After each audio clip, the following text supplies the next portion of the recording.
I feel like I'm not, I want to say back to who I was, but I'm even better than who I was. You know, everyone says, we missed the old Conor, or the 2016 Conor, or the 2015 Conor, or whatever it was. Despite Conor still being a top-ranked UFC fighter, people often talk about the old Conor.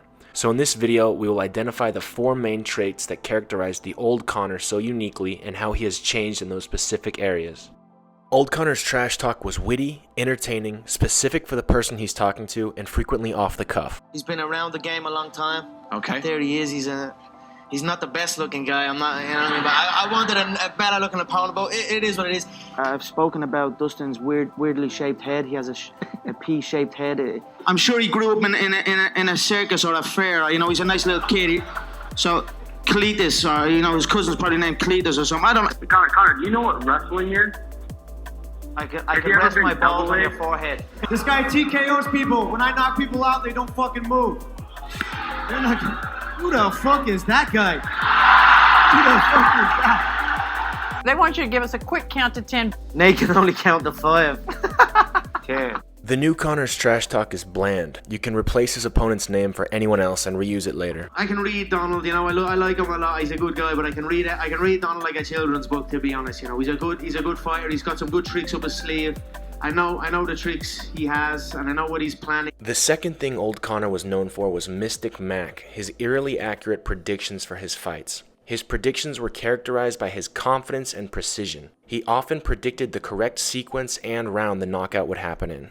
Coming up against me, that's not going to be good. You know, I'm going to crack him with a jab, and he's going to wobble, and I'm going to put him away early. It's going to be a first round KO. Mark my words. Trust me, this is a first round KO for me. I have no doubt in my mind. I'm the featherweight world champion.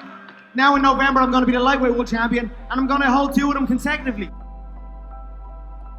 How do you beat Donald Cerrone? I stop him with it. I knock him out. Early? Possibly, yes. And I know what he's planning and what he hopes to achieve, but we are well prepared, and you know, we'll see on the night. He's more experienced. I feel I can do it.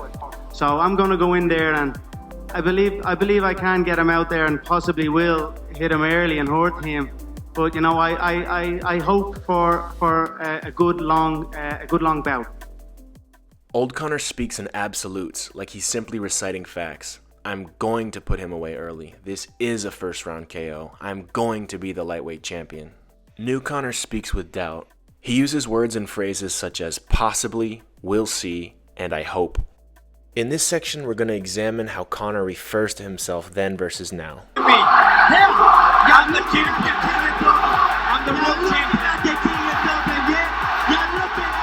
Because I'm a Don, and that's what Dons do. Got put out with. Me and Jesus are cool. I'm cool with all the gods. Gods recognize gods.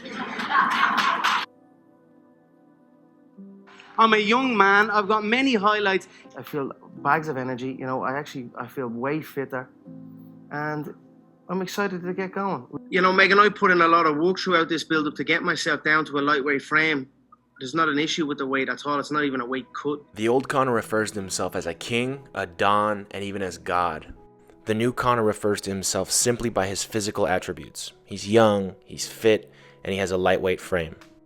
Not all of the magic of Conor's charisma was in how he spoke with confidence. A lot of it had to do with his nonverbal communication as well. Pay close attention to these 2 parts of his nonverbal communication. First, how much space he takes up, and second, how wild his gesticulations are. Taking up extra space subcommunicates that the most primitive part of his brain, also called the lizard brain, feels completely safe, confident, and he feels absolutely no need to protect his vital organs. He also makes big, loud gestures with his hands. Studies have shown that people who communicate through active and frequent gesturing are seen as warm, agreeable, and better leaders than those who don't. After his loss and revenge against Nate, he still takes up extra space and gestures wildly, but he's not taking up quite as much space as before.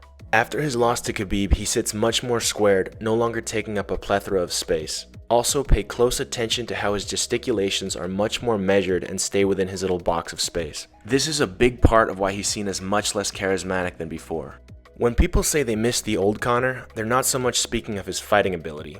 What made the old Conor special was his superstar personality. His witty and entertaining trash talk, his ability to back up his bold predictions, his larger-than-life self-image paired with his unshakable confidence, and finally, his non-verbal communication and charisma.